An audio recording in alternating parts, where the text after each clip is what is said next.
Hej, John heter jag och välkommen till en kort informationsfilm från JD Music. Idag ska jag berätta lite snabbt om Nightingale of Sweden.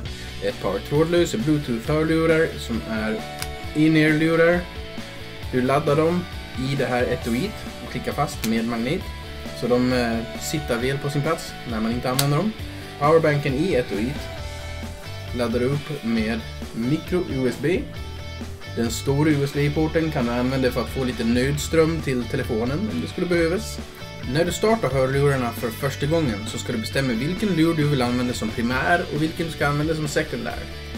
Jag har bestämt mig att luren som sitter till vänster när jag läser texten ska vara min primära hörlur. För jag har alltid telefonen i vänster ficka och det är alltid bra att ha den primära på samma sida som du har telefonen. Då blir Bluetooth-signalen betydligt starkare.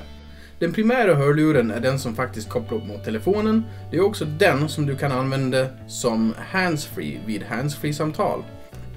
När du startar den för första gången så håller du in knappen på den du ska ha som primär tills dess att rösten säger pairing.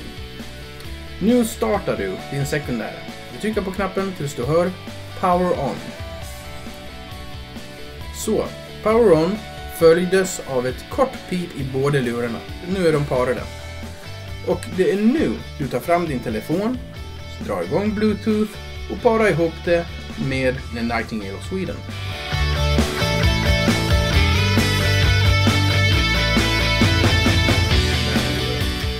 Jag har bestämt mig att den som ska vara till vänster när jag läser texten ska vara min primary. Gud, hur svårt ska det vara att hålla sig till svenska?